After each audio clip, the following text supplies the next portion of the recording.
پیارے بھائیوں اور بہنوں، السلام علیکم ورحمۃ اللہ وبرکاتہ۔ آج جس صورت سے ہم اپنے درس کی ابتدا کرنے جا رہے ہیں وہ سورہ الانفطار ہے۔ جو ساتھی پہلے سے شریک تھے ان کو یہ معلوم ہوگا کہ اس صورت کی ابتدائی آیات سے متعلق کچھ گفتگو ہو چکی تھی، لیکن چونکہ یہ سلسلہ جو منقطع ہوا ہے ایک لمبی مدت گزر گئی ہے، مہینے بلکہ تقریباً سال ہونے کے قریب آ رہا ہے کہ یہ سلسلہ منقطع ہے، تو اسی لیے اس صورت کو ہم اب اس صورت کو نئے سرے سے یعنی بالکل اس کے ابتدائی آیات سے ہم شروع کرتے ہیں۔ یہ سورہ انفطار، جیسا کہ ہم اور آپ جانتے ہیں، اس کا نام قرآن مجید میں جو مشہور ہے سورہ الانفطار ہے۔ اس صورت سے کے اندر اللہ تبارک و تعالی نے 3 مضمون کو اللہ تعالیٰ نے رکھا ہے۔ پہلا حصہ تو وہ ہے کہ جس میں قیامت کی ہولناکی کا ذکر ہے، پھر اس کے بعد حضرت انسان کی غفلت کے اوپر اللہ تعالیٰ نے تنبیہ کی ہے۔ تیسری بات، جو شخص اپنی غفلت سے باز آئے گا، جب قیامت قائم ہوگی تو اس کا انجام کیا ہوگا، اور جو اپنی غفلت میں پڑا رہے گا اس کا انجام کیا ہوگا۔ یہ 3 باتیں اس صورت کے اندر بیان ہوئی ہیں۔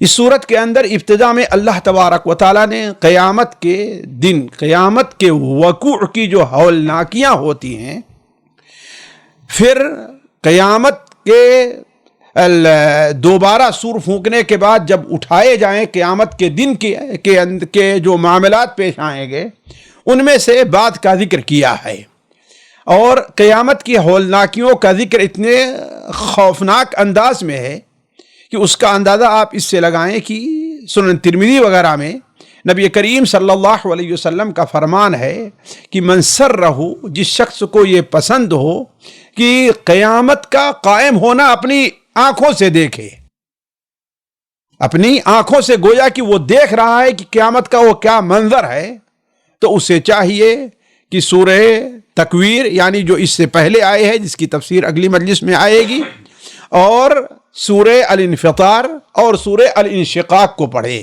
اس سے اندازہ لگائیں کہ نبی کریم صلی اللہ علیہ وسلم کے نزدیک اس صورت کی کیا اہمیت تھی۔ بلکہ بعض روایات سے پتہ چلتا ہے، جیسا کہ امام نسائی رحمہ اللہ نے اپنی کتاب سنن نسائی الکبریٰ کے اندر نقل کیا ہے، اور اس حدیث پر اللہ اہل علم کا کلام ہے کہ آپ صلی اللہ علیہ وسلم معاذ بن جبل سے جب ناراض ہوئے اس بات پر کہ وہ عشاء کی نماز میں بڑی لمبی لمبی صورتیں حتیٰ کہ سورہ بقرہ کی تلاوت کرتے تھے۔ اب ظاہر بات ہے جو ایک کھیت میں کام کرنے والا ہے، ایک مزدور ہے، ایک پریشان حال آدمی ہے، وہ اتنی لمبی قرات دن بھر محنت کر کے اور رات میں وہ بھی حضرت معاذ بن جبل اللہ کے رسول صلی اللہ علیہ وسلم عشاء کی نماز پڑھتے تھے اور پھر جا کر اپنی قوم کو نماز پڑھاتے تھے، تو ظاہر بات ہے کہ اتنی ایک تو تاخیر ہے، دوسرے اتنی لمبی سورہ بقرہ شروع کر دیں، یہ ہر انسان کے بس کے بات نہیں تھی۔ تو بعض صحابہ کو اس سے شکایت ہوئی، تو آپ صلی اللہ علیہ وسلم معاذ بن جبل سے کہا کہ تم ان صورتوں کو کیوں نہیں پڑھتے جس میں سبح اسم ربک الاعلی، اور انہی میں آپ نے اس صورت کا بھی ذکر فرمایا، واللہ عالم۔ تو علی کل حال اب ہم چلتے ہیں اس صورت کی ہلکی سی تفسیر اور اس کی توضیح کی طرف۔ اعوذ باللہ السمیع العلیم من الشیطان الرجیم من ہمزہ ونفخہ ونفثہ، بسم اللہ الرحمن الرحیم۔ اذا السماء فطرت، اذا کے معنی جب، خاص طور پر ایک اچانک یعنی یاد کرو اس وقت کو کہ جب ایسا ہونے والا ہے۔ کب؟ السماء آسمان، جب آسمان مراد صرف پہلا نہیں بلکہ آسمان جنس یعنی سارے کے سارے آسمان۔ اذا السماء انفطرت، فطر انفطار، فطر یفطر کے معنی ہوتا ہے پھٹ جانا، شگاف ہو جانا، خاص طور پر جب وہ شگاف جو یہ پھٹن جو ہے وہ بالکل لمبائی میں ہو تو اس کے لیے بولا جاتا ہے، اور ویسے بھی خلل واقع ہونا کے، جیسے اللہ تعالیٰ نے فرمایا ہے فی خلق الرحمن من تفاوت فرجع البصر هل ترى من فطور، دیکھو کیا تم کہیں اس میں خلل پھٹن یا شگاف تم دیکھ رہے ہو؟ ظاہر بات نہیں ہے. تو اذا السماء انفطرت، جب آسمان پھٹ پڑے گا، جیسا کہ اس سے پہلے بعد والی صورت کے اندر، بعد کے بعد والی اذا السماء انشقت، تو شق کے معنی ہوتا ہے، عام ہے وہ سوراخ کی طرح، لیکن انفطار جو ہوتا ہے وہ ایسے برابر پھٹنے کی. تو جب آسمان پھٹ جائے گا تو گویا اس کے اندر اس بات طرف اشارہ ہے کہ قیامت کے دن جب پہلی بار سور پھونکا جائے گا قیامت کے واقع ہونے کے لیے، تو اس سور کی ہولناکی کی وجہ سے نہ یہ کہ انسان پریشان ہوگا، نہ یہ کہ انسان کے اوپر اس کا اثر ہوگا، نہ یہ کہ حیوان اور جاندار، بلکہ اس کا اثر صرف انسانوں اور حیوانوں اور جانداروں پر نہیں بلکہ اس دنیا کی ساری چیزوں پر پڑے گا، اور بلکہ اس سے ہٹ کر کے اس کا اثر آسمان کے اوپر بھی پڑے گا، جس کی وجہ سے اذا السماء انفطرت، یاد کرو اس وقت کو، دھیان میں رکھو اس وقت کو جبکہ آسمان پھٹ پڑے گا. وَإِذَا الْكَوَاكِبُ انتَثَرَتْ، وَإِذَا، اور وہ وقت بھی یاد رکھو جب سور پھونکا جائے گا تو الکواکب، کواکب جمع ہے کوکب کی، معنی تارے کے ہوتا ہے. وَإِذَا الْكَوَاكِبُ، اور جب تارے انتثرت، انتثرت بنا ہے نثر سے. ہمارے ہاں ایک عام لفظ بولا جاتا ہے نظم و نثر. نثر یعنی وہ عبارت جو شعر کی طریقے سے اس کا وزن اور برابر نہ ہو تو وہ نثر کہلاتا ہے. اصل میں نثر کے معنی ہوتا ہے کوئی چیز اوپر سے گرے اور وہ پھیل جائے، وہ پھیل جائے. جس طریقے سے آسمان سے جس طریقے سے درخت کے اندر پھل لگے ہوئے ہیں، زور سے ہوا آئے اور پھل گرنے لگے، چاروں طرف پھیل جائیں. اسی لیے آپ دیکھیں گے کہ حدیث کے اندر ناک جھاڑنے کو، پانی ڈالنے کو استنشاق کہا گیا ہے، اور استنثار ناک جھاڑنے کو، ناک جھاڑنے کو استنثار اس لیے کہ یہ اوپر سے ہے، جب ناک جھاڑتا ہے تو وہ جو چیزیں ہوتی زمین میں پھیل جاتی ہیں. تو وَإِذَا الْكَوَاكِبُ انتثرت، اور جس وقت اس سور پھونکنے کی وجہ سے اس کا اثر اتنا خوفناک ہوگا کہ نہ صرف یہ زمین بلکہ آسمان جہاں پھٹ پڑے گا تو وہیں آسمان میں جو تارے ہیں وہ جھڑ جھڑ کر کے گرنے شروع ہو جائیں گے اور زمین میں پھیل جائیں گے. تو وَإِذَا الْكَوَاكِبُ انتثرت، اس کے بعد اور کیا ہوگا؟ وَإِذَا الْبِحَارُ فُجِّرَتْ، وَإِذَا، اور جب بحار جمع ہے بحر کی، بحر کے معنی سمندر کے ہوتا ہے. جس طریقے سے اس روئے زمین کے اوپر بہت سے سمندر ہیں اور جانتے ہیں خشکی کے مقابلے میں سمندر اور اس کا ایریا زیادہ ہے. تو وَإِذَا الْبِحَارُ فُجِّرَتْ، فجرت، فجر یفجرو یا فجر یفجرو، اس کے معنی ہوتا ہے بہ جانا، حد سے آگے بڑھ جانا. اسی لیے گناہ کرنے کو فجور کہا جاتا ہے. کیوں؟ اس لیے کہ اللہ تعالیٰ نے اس انسان کے معاملات اور تعامل کی جو حد رکھی ہے گویا اس حد کو پار کر گیا ہے، اس حد کو پار کر گیا ہے. تو فجرہ کے معنی حد سے بڑھ جانا اور پھیل جانا. اسی لیے فجر کو فجر کیوں کہتے ہیں؟ اس لیے کہ فجر جب سورج روشنی آتی ہے تو روشنی بڑی تیزی کے ساتھ پھیل جاتی، کسی ایک جگہ پر نہیں رہتی ہے. تو انفجار کے معنی ہوتا ہے بہ جانا.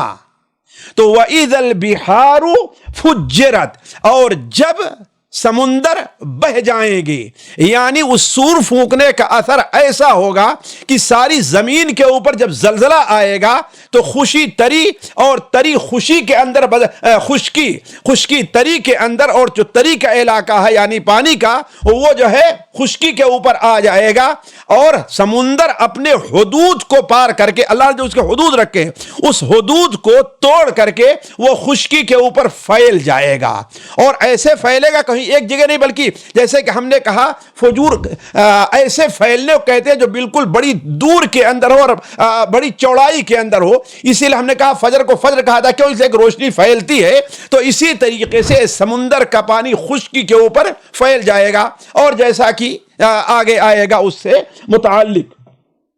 تو وَإِذَا الْبِحَارُ فُجِّرَتْ، اور جس وقت سمندر بہ پڑیں گے، ابل پڑیں گے، یعنی سمندر جو پانی کا جو علاقہ ہے وہ خشکی کے اوپر آ کر کے قبضہ کر لے گا. وَإِذَا الْقُبُورُ بُعْثِرَتْ، اور جب قبروں کو بعثرہ کا معنی ہوتا ہے پھیلا دینا، الٹ پلٹ دینا. اردو میں اس کے لیے ایک بہترین سا لفظ آتا ہے، اگر بعثرا کا صحیح ترجمہ کرنا ہے اردو میں تو وہ ہے زیر و زبر کر دینا، یعنی جو چیز اوپر تھی وہ نیچے ہو گئی اور جو نیچے تھی وہ اوپر ہو گئی۔ جس طریقے سے کسان اپنے کھیت کی جب جتائی کرتا ہے تو اوپر کی مٹی نیچے ہو جاتی ہے اور نیچے کی مٹی کیا ہے، وہ اوپر آ جایا کرتی ہے۔ تو یہی ہے بعثرا، پھیل جانا اور ادھیر دیا جانا۔ تو وَإِذَا الْقُبُورُ بُعْثِرَتْ، قبور جمع ہے قبر کی، اور جب قبروں کو بعثرا ادھیڑ دیا جائے گا، یا یہ کہیے کہ زیر و زبر کر دیا جائے گا، یہ حادثہ کس وقت کا ہے؟ اس وقت کا ہے جب سور پھونکا جائے گا۔ آپ لوگ اچھی طریقے سے جانتے ہیں کہ اللہ تبارک و تعالیٰ نے ایک نظام رکھا ہے، اور جو ایک شرعی اللہ کا نظام ہے اور جس کے اوپر تمام قومیں موجود قائم رہی ہیں، الا یہ کہ بعض لوگوں نے اس کے بعد آ کر کے جیسے ہمارے ہاں کے ہندو ہیں اس کے خلاف کیا کہ اپنے مردوں کو جلانا شروع کر دیے، ورنہ اصل یہ ہے کہ تمام قومیں اپنے مردوں کو دفن کرتی ہیں وہ قبر کے اندر، اور قبر کے اندر اللہ تبارک و تعالی ہر ایک کو اس کے عمل کے لحاظ سے عذاب سے دوچار کرتا ہے، یا اللہ تبارک و تعالی اسے نوازتا ہے۔ لیکن یہ معاملہ کب تک ہے؟ جب تک کہ پہلی بار، یا بعض علماء کے نزدیک جب تک کہ دوسری بار سور نہیں پھونکا جاتا۔ جب سور پھونکا جائے گا تو اس زمین کے اوپر زلزلہ آئے گا، جس کی وجہ سے جو مردے اندر دفن ہے وہ اوپر آ جائیں گے، وہ اوپر آ جائیں گے، اور یہی وہ مرحلہ ہوگا جب قبر کا عذاب بند ہو جائے گا۔ اسی لیے جب کافروں کو قیامت کے دن اٹھایا جائے گا تو وہ کہیں گے من بعثنا من مرقدنا ھذا، ہمیں ہماری خوابگاہ سے کس نے اٹھایا؟ اس لیے کہ اس درمیان میں قبر کا عذاب، اور یہ مدت 40 کی ہے۔ اب اللہ عالم 40 دن ہیں، 40 مہینے ہیں، 40 سال ہیں، 40 صدیاں ہیں، اللہ عالم۔ صحیح مسلم کی حدیث صرف 40 کا لفظ آیا ہوا ہے، وہ 40 دن، 40 گھنٹے، 40 صدیاں، 40 مہینے، واللہ عالم 40 تک رہے گا۔ پھر اس کے بعد جب اللہ تبارک و تعالی سور پھونکنے یعنی حشر کے میدان میں اٹھانے کے لیے جب معاملہ آئے گا تو اللہ تعالیٰ بارش نازل کرے گا، جس طریقے سے یہ دانے جو زمین کے اندر پڑے ہیں بارش کے اثر سے وہ پھول کر کے وہ پیڑ بننا یا پودے بننا شروع ہو جاتے ہیں، ایسے انسان کا جسم اس سے بننا شروع ہو جائے گا۔ تو علی کل حال وَإِذَا الْقُبُورُ بُعْثِرَتْ، اور جس دن یاد کرو اس وقت کو جب قبروں کو زیر و زبر کر دیا جائے گا، یعنی قبروں کو ادھیڑ دیا جائے گا۔ یہ اللہ تبارک و تعالی نے سور پھونکنے کے چند مراحل کے بعد جو کیفیت پیدا ہوگی اس میں سے چند مراحل کا ذکر کیا۔ ایک تو ذکر فرمایا کہ آسمان پھٹ پڑے گا، تارے جھڑ جائیں گے، اور سمندر پھیل جائے گا، خشکی پر آ جائے گا، اور کیا ہوگا؟ وَإِذَا الْقُبُورُ بُعْثِرَتْ، اور قبروں کا معاملہ کیا ہو جائے گا؟ ادھیڑ دیا جائے گا، یعنی جو قبریں میں مردے دفن ہیں ان کو باہر کر دیا جائے گا۔ پھر کیا معاملہ ہوگا؟ اللہ تعالیٰ فرماتا ہے عالمت نفس ما قدمت وأخرت، یہ چیز گویا بطور دھمکی کے ہے۔ عالمت نفس، عالمت جان لے گا، نفس جان، شخص مراد یہاں پر ہے۔ عالمت نفس ما، اس چیز کو، قدمت مقدم کیا، وأخرت مؤخر کیا۔ عالمت نفس ما قدمت وآخرت، یعنی جب یہ صورتحال پیدا ہو جائے گی، ظاہر بات اس کے بعد اللہ تبارک و تعالی ہر ایک کو دوبارہ سور پھونک کر کے فَإِذَا نُفِخَ فِيهِ أُخْرَى فَإِذَا هُمْ قِيَامٌ يَنظُرُونَ، جب دوبارہ اس میں سور پھونکا جائے گا تو اللہ تعالیٰ کی طرف سے تو لوگ کھڑے ہو کر کے دیکھتے ہوں گے اور ایک طرف چل پڑیں گے حشر کے میدان کی طرف۔ تو اس وقت کیا ہوگا؟ عالمت نفس ما قدمت وأخرت، ہر انسان، ہر نفس، ہر جاندار، جن ہے یا انس ہے، عالمت جان جائے گا ما قدمت، جو کچھ اس نے مقدم کیا ہے، وأخرت وما أخرت وأخرت، اور جو کچھ اس نے مؤخر کیا ہے. مقدم کرنے اور مؤخر کرنے کا کیا معنی ہے؟ جو کچھ آگے بھیجا ہے یا جو کچھ پیچھے چھوڑا ہے، یہ بھی کہہ سکتے ہیں. جو کچھ آگے بھیجا ہے، جو کچھ پیچھے چھوڑا ہے. مفسرین کے اس سلسلے میں 3 اقوال ہیں اور تینوں قول یہاں پر مراد ہو سکتے ہیں.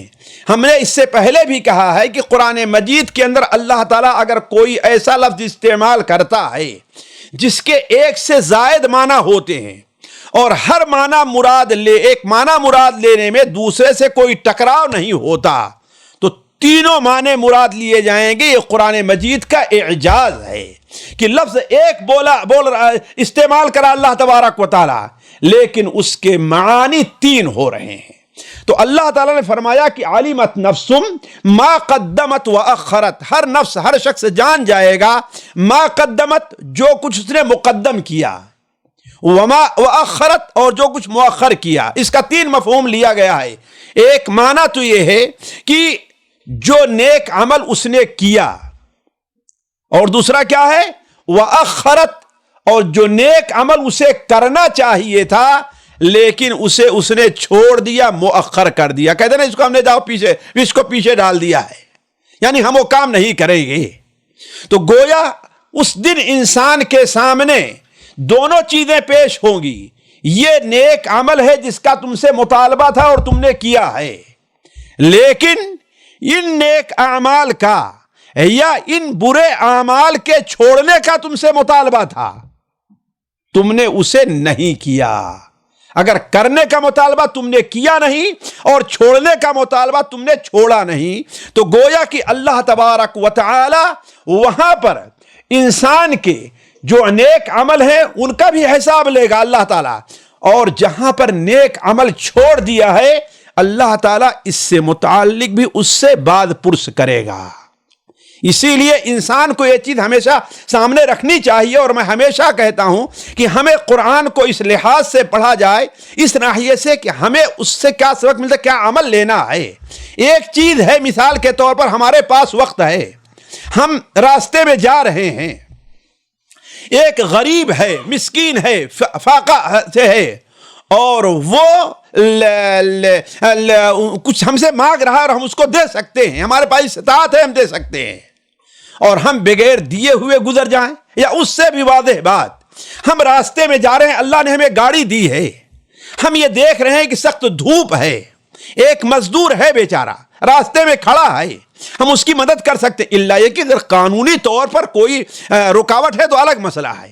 اب ہم اسے دیکھیں کہ پریشان بھی ہے اور نہ چھوڑ کر کے چلے جائیں، تو اللہ تعالیٰ اس سے متعلق بھی ہم سے سوال کر سکتا ہے. علمت نفس ما قدمت واخرت. ہر انسان یہ جان جائے گا کہ جو اس نے نیک کام کر کے آگے بھیجا، واخرت، اور اسے پیچھے چھوڑ دیا. دوسرا معنی ما قدمت واخرت کا ہے کہ اللہ تبارک و تعالیٰ اس دن انسانوں کے ہر اگلے پچھلے تمام اعمال کو اللہ تبارک و تعالیٰ لکھے گا. نیکیاں جو اس نے جوانی میں کی ہیں وہ بھی اسے اپنے سامنے پائے گا، برائیاں جو اس نے جوانی میں کی ہیں وہ بھی اس کے سامنے موجود ہوگا، اور وہ نیکیاں جو اس نے ادھیڑ عمر اور بڑھاپے کے بعد کیا ہے، یہ اس کی اب آپ کہیں گے کون سی عجیب بات ہے؟ جی ہاں عجیب ہے، اس لیے کہ ہم میں کا ہر آدمی دیکھ لے، آج جو تاریخ ہے مثال کے طور پر 2 رجب ہے، پچھلے سال 2 رجب کو اس نے کیا کیا تھا اسے یاد ہے؟ ہو سکتا ہے کہ اس نے کوئی بہت بڑی غلطی کی ہو، بہت بڑا گناہ کیا ہو، بہت بڑا نیکی کا کوئی عمل رہا ہو، نیکی کا کام رہا ہو، اسے موقع تھا کرنے کے لیکن اس نے نہ کیا ہو. آج ہم کو یاد نہیں ہے، بہت کم لوگ ہوں گے جو اس کو یاد رکھیں گے، لیکن یہ چیز اللہ تبارک و تعالیٰ نے درج کر رکھی ہے. تو علمت نفس ما قدمت واخرت، جو کچھ اس نے اپنے زندگی کے پہلے حصے میں کیا تھا وہ بھی اپنے سامنے پائے گا، جان جائے گا. واخرت، اور جو کچھ اس نے زندگی کے آخری حصے میں کیا تھا اس کو ہی موجود پائے گا. اسی لیے ظالم کہے گا ما لہذا الکتاب لا یغادر صغیرۃ ولا کبیرۃ الا احصاها. عجیب کتاب ہے یہ، اس میں تو نہ ہمارا کوئی چھوٹا گناہ باقی ہے اور نہ بڑا گناہ، بلکہ سارے کے سارے ہمارے گناہ اس میں لکھے ہوئے ہیں۔ تو یہی معاملہ ہوگا، اس لیے کہ اللہ تبارک و تعالی وہاں پر انسان کے اگلے اور پچھلے، جسے انسان یاد رکھا ہے اس کو بھی، جسے بھول گیا ہے اسے بھی، اللہ تعالیٰ بھولا نہیں ہے۔ احصاہ اللہ ونسوہ، اللہ نے ایک ایک شمار کر کے رکھا ہے، ونسوہ، اور وہ لوگ بھول گئے تھے۔ تو یہ دوسرا معنی ہے علمت نفس ما قدمت واخرت۔ تیسرا معنی کیا ہے؟ تیسرا معنی یہ ہے کہ انسان نے قدمت، مقدم کیا ہے، آگے بھیجا ہے، یہ وہ کام اچھے یا برے ہیں جو انسان نے اپنی زندگی میں کیا ہے، نیک کام ہو یا برے کام ہو۔ نیک کام مسجد بنوا دی ہے، برا کام کوئی جو ہے سینما ہال بنوا دیا ہے۔ نیک کام وہ نماز پڑھتا رہا ہے، برے کام وہ کوئی گناہ کرتا رہا ہے اور اسے دیکھ کر کے لوگ کرتے رہے وہ گناہ، اس کی وجہ سے، جیسا کہ بہت سا ایسا ہوا کرتا ہے، تو گویا کہ جو کام اس نے کیا وہ بھی پائے گا، اور جو کام کیا تو نہیں ہے، چھوڑا ہے، اور اس کا اثر باقی ہوگا، اس کا اثر باقی رہے گا۔ اسی لیے نبی کریم صلی اللہ علیہ وسلم کی حدیث ہے کہ جس شخص نے من دل الی ہدی، جس نے کسی ہدایت کے راستے کی طرف لوگوں کی رہنمائی کی، اس پر اس کو اجر ملے گا، اور جب تک اس کے مطابق قیامت تک عمل کرتے اس کا عمل ملتا رہے گا۔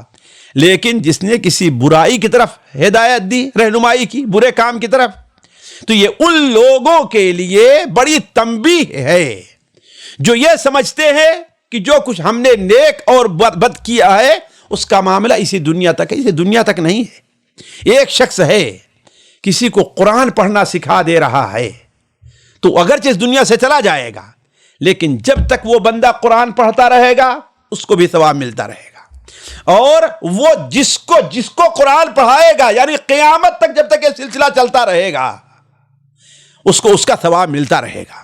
ایک شخص ہے اس نے مسجد بنوا دی ہے، جب تک اس کو دیکھ کر کے لوگ مسجد بنواتے رہیں گے، ہزاروں لاکھوں مسجدیں بنوائی جائیں، ہر ایک مسجد بنوانے میں اس کو بھی ثواب ملے گا، اور جتنے لوگ، جب تک وہ مسجد قائم رہے گی، جب تک قائم رہے گی، جب تک لوگ اس میں نماز پڑھتے رہیں گے اس کو ثواب ملتا رہے گا، اگر جو اس دنیا سے جا چکا ہے۔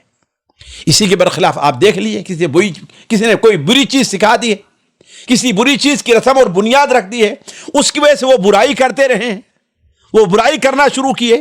مثال کے طور پر ایک شخص ہے، وہ تجارت کرتا ہے، لیکن اس ماحول میں اس نے تجارت کرنے کا کوئی ناجائز طریقہ ایجاد کر دیا، اپنے طور پر کیا، اسے دیکھ کر کے لوگ کرنے لگے، چاہے جس قسم کا ہو، بہت سے طریقے ہو سکتے، تو جہاں اسے اس کا گناہ اپنے کیے کا زندگی مل رہا ہے، قدمت ہے، وہیں پر جتنے لوگ جب تک اس گناہ کو کرتے رہیں اس کو گناہ ملتا رہے گا۔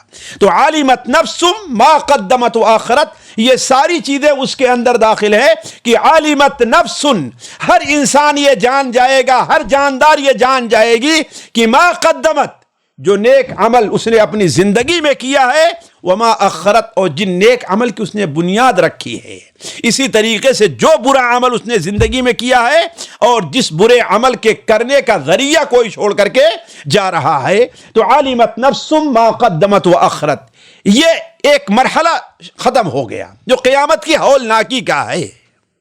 ساتھیو، ہم میں سے بہت آدمی اس آیت کو علمت نفس ما قدمت وآخرت بڑا آسان، بڑے ایزی لے لیں گے، حالانکہ یہ آسان کا معاملہ نہیں ہے۔ میں صرف ایک مثال دوں، آپ نے اپنے والد کی شان میں، اللہ کی ذات تو بڑی عظیم ہے، اس کو آپ چھوڑ دیجئے، صرف والد کی شان میں اگر آپ نے کوئی ایک غلطی کی ہے، ایک گستاخی کی ہے، اب سال بھر کے بعد، 2 سال کے بعد بھی والد کے سامنے آپ کی یہ گستاخی ظاہر ہو جائے تو آپ کو شرمائے کہ نہیں شرمائے؟ اگر آپ عقل مند ہیں تو یقیناً شرمائیں گے آپ۔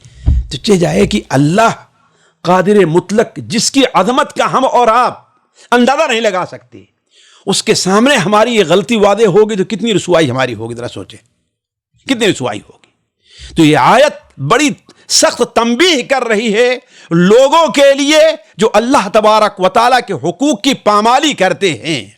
آپ یاد رکھیں کہ دنیا کا کوئی آدمی بھی آپ کے اس گناہ کو نہ جان سکے، لیکن اللہ تبارک و تعالیٰ اس گناہ کو جان رہا ہے. آج آپ بھول گئے ہیں لیکن اللہ تعالیٰ بھولا نہیں ہے، آپ کے نامہ اعمال میں درج ہے. اس کے بعد اللہ تعالیٰ فرماتا ہے یا ایھا الانسان. یہ ایک جھڑکنا ہے اللہ تعالیٰ کی طرف سے. اس لیے مجھے یاد آیا کہ ام القری یونیورسٹی کے اندر کسی پروفیسر نے یہ بات کہی کہ ایک میرا طالب علم ہے جو فرانس کا رہنے والا تھا، اس نے کہا قرآن مجید کی اسی آیت نے مجھے اسلام پر ابھارا ہے. اسی آیت نے یا ایھا الانسان کہا کہ یا ایھا الانسان، یہ اتنی باتیں جو دھمکی کی ہیں بیان کر کے یا ایھا الانسان اس طریقے سے خطاب کرنا، وہی ذات خطاب کر سکتی ہے جو ان باتوں پر گرفت کرنے اور حساب لینے پر قادر ہے. کوئی دوسرا نہیں کہہ سکتا. جو قادر مطلق ہوگا وہی. کہا کہ اس آیت کو جب ہم نے پڑھا تو ہمارا دل دہل گیا، پھر اس کے بعد ہم نے اسلام لانے کے بارے میں سوچا ہے. تو یا ایھا الانسان، اے انسان. انسان سے کافر انسان بھی مراد ہو سکتا ہے، انسان سے فاجر انسان بھی مراد ہو سکتا ہے، انسان سے وہ مومن بھی مراد ہو سکتا ہے جو اللہ تبارک و تعالیٰ کے حقوق میں کوتاہی کر رہا ہے. جن سے انسان گویا کہہ لیجئے آپ یا ایھا الانسان ما غرک بربک الکریم.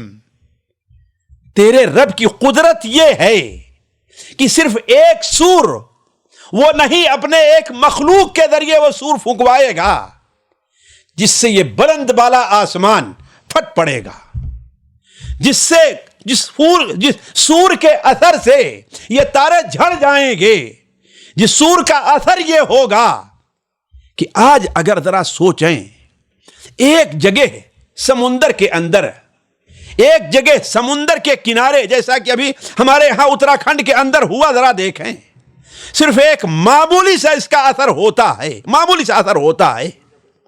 آج کتنے دن گزر گئے، انسانی طاقت لاشوں کو نکال نہیں پائی ہے. ساری چہ جائے کہ ساری دنیا اور سارے سمندر کا یہ معاملہ ہوگا تو اللہ تبارک و تعالیٰ کی طاقت کا اندازہ لگائیں آپ، کتنا قوی، کتنا قادر ہے اللہ تعالیٰ. تو یا ایھا الانسان، اے انسان، ما غرک بربک الکریم. ماں وہ کون سی چیز ہے؟ غر یغر، غرہ کے معنی کیا ہے؟ دھوکے میں آ جانا، دھوکہ دے دینا. ما غرک، کس نے تجھے دھوکے میں رکھا ہے؟ اسی لیے الغرور شیطان کے معنی بھی آتا ہے، ولا یغرنکم باللہ الغرور. شیطان تمہیں دھوکے میں، اس لیے کہ شیطان انسان کو دھوکے میں رکھتا ہے. متاع الغرور، دھوکے کی اس کا سامان کیا ہے؟ دنیا ہے. اس لیے کہ یہ دنیا دھوکے کا سامان اس لیے ہے کہ کسی انسان کا ساتھ نہیں دیتی ہے. دنیا کسی انسان کو اپنے ساتھ لے جانے نہیں دیتی ہے کہ کوئی انسان اس دنیا کو اپنے ساتھ لے کر کے چلا جائے، بلکہ دنیا کی چھوٹی سے چھوٹی، بڑی سے بڑی ساری چیزیں چھوڑ کر کے چلا جاتا. بلکہ سب سے پہلے اگر انسان کو ساتھ اگر کوئی چیز چھوڑتی ہے دنیا میں تو یہ دنیا کے سازو سامان ہے. حتیٰ کہ ایک کپڑا جو اپنے جسم کے اوپر پہنا رہتا ہے انسان، اس کو بھی اس کے جسم سے اتار لیا جاتا ہے، وہ بھی ساتھ لے کر کے نہیں جاتا. اسی لیے متاع الغرور کہا گیا ہے دنیا کو. تو یا ایھا الانسان، اے انسان، ما غرک، تجھے کس نے دھوکے میں رکھا ہے، کس نے بہکا دیا ہے تم کو؟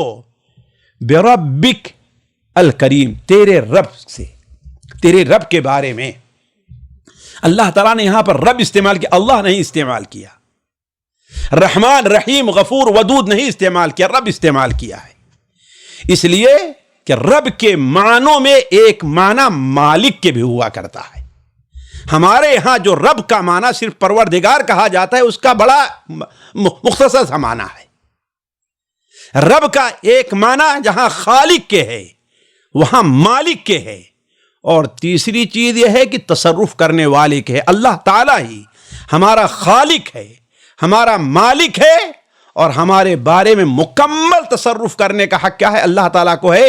اسی لیے ہم کہتے ہیں ہم اپنے جسم کے ایک بال کے بھی مالک نہیں ہیں، اسی لیے ہم اپنے جسم کے اسی حصے کا بال کاٹ سکتے ہیں جس کی اللہ نے اجازت ہے، مالک وہ ہے، اور اسی حصے کو ہم اس حصے کو نہیں چھو سکتے جس کی کاٹی کی اجازت اللہ تعالیٰ نے نہیں دی۔ اگر ہم یہ کر رہے ہیں تو اللہ تعالیٰ کے غرر کا اللہ کے بارے میں دھوکے میں ہیں، ہم یہ سمجھ نہیں رہے کہ اللہ تعالیٰ ہمارا مالک ہے، اس پر قادر ہے اللہ تعالیٰ۔ تو بربک ایک چیز، دوسری چیز رب کے معنی ربوبیت، پرورش کرنے والے کے ہوتا ہے، اور آپ جانتے ہیں کوئی بھی شخص جب کسی کی پرورش میں رہتا ہے تو کم سے کم وہ اس کی مخالفت نہیں کرتا ہے۔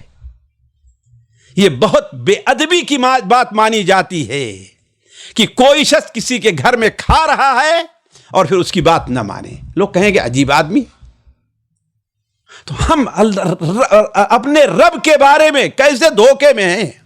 اور دوسری چیز کیا صفت اللہ کی بیان فرمائی ہے؟ بربک الکریم، جو کرم والا ہے، کہ کتنا ہمارے اوپر کرم کیا ہے اس نے، ذرا سوچیں۔ عام نہیں ہے، وہ کرم کرنے والا ہے، پھر بھی تو اس کے ساتھ اس کے بارے میں تو دھوکے میں ہے، اس کی باتوں کو نہیں مانتا، نافرمانی کرتا ہے، گناہ کرتا ہے۔ تو یا ایھا الانسان ما غرک بربک الکریم، وہ کیا ہے؟ اس کی ربوبیت کا مظہر دیکھو، اس کے کرم کا مظہر دیکھو۔ الذی خلقک فسواک، جس نے تجھے پیدا کیا۔ آپ کا ڈھانچہ کس نے بنایا ہے؟ اللہ نے بنایا ہے۔ ذرا سوچیں، یہ انسان، اللہ کی قدرت دیکھیں کہ انسان ایک پانی کے مادے سے بنایا جاتا ہے۔ اسی لیے مجھے یاد آئی حدیث ہے سنن ابن ماجہ وغیرہ میں، حضرت بصر رضی اللہ عنہ کی روایت ہے کہ آپ صلی اللہ علیہ وسلم نے ایک بار اپنے ہتھیلی مبارک کے اوپر اپنا لعاب رکھا تھوڑا سا، پھر اس کے بعد کہا کہ اللہ تعالیٰ کرتا ہے کہ اے انسان ذرا تو سوچ، تو کیسے تھا، تجھ کو ہم نے اس سے پیدا کیا، اس سے۔ تو جو ذات تم کو اس قطرے سے پیدا کر سکتی ہے، کیا وہ تیرا حساب نہیں لے سکتی؟ وہ تجھے عذاب نہیں دے سکتی؟ تو کس دھوکے کے اندر ہے؟ تو یا ایھا الانسان ما غرک بربک الکریم الذی خلقک، جس نے تجھے پیدا کیا ہے، فسواک، سوا کے معنی ہوتا ہے خوبصورت، برابر، ٹھیک ٹھیک بنانا۔ جیسے کہ لقد خلقنا الانسان فی احسن تقویم، ہم نے انسان کو بہترین ساخت پر بنائی ہے۔ اللہ تبارک و تعالیٰ نے اس کی شکل و صورت بھی بہتر بنائی ہے۔ اللہ تبارک و تعالیٰ نے اس کے اندر جو اخلاق رکھے ہیں اسے بھی بہتر بنانے کے لیے بنائے ہیں۔ انسان محبت رکھی ہے، شفقت رکھی ہے اس کے دل میں۔ تو یا ایھا الانسان ما غرک بربک الکریم، اے انسان تجھے رب کریم سے کس چیز نے دھوکے میں رکھا ہے؟ وہ کون؟ الذی خلقک، جس نے تجھے پیدا کیا ہے، فسواک، پھر اس نے تجھے بالکل بہترین ساخت کی ہے، فعدلک، عدل کے معنی ہوتا ہے، اصل معنی عدل کا ہے وہ برابری کر۔ اسی لیے ہمارے یہاں عدم انصاف کیوں؟ اس لیے کہ آج حاکم کا معاملہ ہے کہ اپنے لوگوں برابری کرے، ہر ایک کو اس کا حق پورا پورا دے۔ تو فعدلک، اللہ تبارک و تعالی نے تجھے معتدل بنایا ہے۔ انسان کے اندر اعتدال ہر اعتبار سے ہے، ظاہر کے لحاظ سے بھی اور باطن کے لحاظ سے بھی ہے، لیکن چونکہ انسان روزانہ اسے دیکھتا ہے، اپنے سامنے اس پہ توجہ نہیں دیتا۔ ورنہ سوچے اللہ تعالیٰ نے دونوں ہاتھ برابر رکھے ہیں، اس میں چھوٹا اور بڑا نہیں ہے کوئی ہاتھ، دونوں پیر برابر رکھے ہیں۔ اگر ایک آنکھ بڑی ہو ایک آنکھ چھوٹی ہو تو ذرا سوچیں، ایک ناک طرف کے ناک کا ایک سوراخ بڑا ایک چھوٹا ہو تو وہ کیسے لگے گا ہمارا آپ کا؟ ذرا سوچیں۔ تو فعدلک یہاں سوا کا ہے کہ اللہ نے ہماری ناک بنائی ہے، ناک چپٹی نہیں ہے، برابر کی بنائی ہے، آنکھیں بنائی ہیں، سب کچھ ہے۔ وہیں پر فعدلک ہر چیز کو ایک معتدل رکھا ہے۔ تو اللہ تبارک و تعالیٰ نے اسے ظاہر بھی اعتدال عطا کیا ہے، کھڑا ہوا ہے وہ.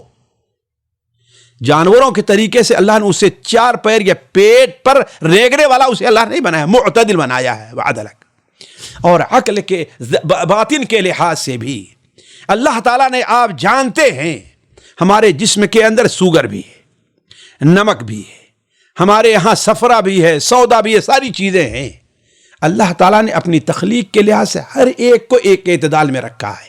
وہی اگر گڑبڑ ہو جاتا ہے تو آج صورتحال معاملہ یہ ہے کہ اللہ تعالیٰ نے انسان کے جسم میں جو نمک کی مقدار، جو سوگر کی مقدار رکھی ہے، آج اگر بگڑ جائے تو دنیا کی کوئی طاقت اسے اعتدال پر لانے کی قدرت نہیں رکھتی. اس کا کوئی علاج انسان کے پاس نہیں ہے. آپ جانتے آج سوگر کا بلڈ پریشر کوئی علاج نہیں ہے، صرف یہ ہے کہ یہ اس کے اندر جو ہلکی وقتی طور پر جو کمی ہے اسے اسی کمی پورا کرنے کا ہے. اسی لیے جب انسان بلڈ پریشر کی دوا شروع کر دیتا ہے تو اسے فرصت نہیں ملتی، سوگر کی دوا شروع کر اسے فرصت نہیں ملتی. گویا یہ علاج نہیں ہے. علاج تو یہ ہے کہ وہ دوا کھائے انسان اور ٹھیک ہو جائے، دوبارہ اس کو دوا کی ضرورت نہ پڑے. یہ علاج نہیں بلکہ ایک تسکین کا معاملہ ہے. تو اللہ تعالیٰ نے ذرا سوچیں، اللہ کی اس نعمت کے اوپر غور کریں. ایک مثال ہم نے دی ہے، ورنہ اللہ تعالیٰ انسان کے جسم کے کتنے اس طریقے سے حصے رکھے ہیں جو ہر ایک بڑی اعتدال کے ساتھ ہیں. تو الذی خلقک فسواک فی ای صورت ما شاء رکبک، جس صورت میں بھی اللہ تعالیٰ نے تجھے چاہا، رکبک تجھے بنا دیا، تجھے ترکیب دے دیا. فعدلک فی ای صورت ما شاء رکبک، فی ای صورہ، جس صورت میں بھی چاہا، جس شکل میں بھی چاہا. آپ ذرا دیکھیں، آپ غور کریں اللہ کی صناعی کو، اللہ کی صناعت کو اور دنیا کی. ایک کمپنی گاڑیاں نکالتی ہے تو ایک ہی شکل و صورت کی گاڑیاں ہزاروں رہتی ہیں، ایک ماڈل کی جو ہوگی. اگر آپ کوئی باہری حساب نہ رکھیں تو اس کو پہچان نہیں پائیں گے. لیکن اللہ تبارک و تعالیٰ نے کتنے انسانوں کو پیدا کیا ہے. 2 انسان بے عین ہی ایک شکل کے آپ کو نہیں مل سکتے. فی ای صورت ما شاء رکبک، جس صورت میں بھی اللہ نے چاہا، یہ اللہ کی چاہی ہوئی صورت ہے. اسی لیے اللہ تعالیٰ نے اپنی جو صورت، اللہ نے ہماری جو صورت بنائی ہے اس کے اندر تبدیلی اور تغیر کا کسی کو حق حاصل نہیں ہے، اللہ کی بنائی ہوئی ہے. تو یہ اللہ اتنا قادر ہے، اتنے قادر ہونے کے باوجود بھی اے انسان تو اللہ کے بارے میں غافل ہے. ما غرک بربک الکریم. اللہ تعالیٰ سے دعا ہے کہ اللہ تعالیٰ ہمیں اور آپ کو قرآن سے عبرت حاصل کرنے، قرآن سے نصیحت حاصل کرنے، قرآن کو سمجھنے اور اس میں تدبر کرنے کی توفیق عطا فرمائے. اللہ تعالیٰ ہمیں اور آپ کو اپنی ناشکری سے اللہ تعالیٰ ہماری آپ کی حفاظت فرمائے. اللہ تعالیٰ ہمیں ہر اس عمل کی توفیق دے جو اللہ تبارک و تعالیٰ کی رضا کا سبب ہو. باقی باتیں اگلی مجلس میں. السلام علیکم ورحمۃ اللہ وبرکاتہ.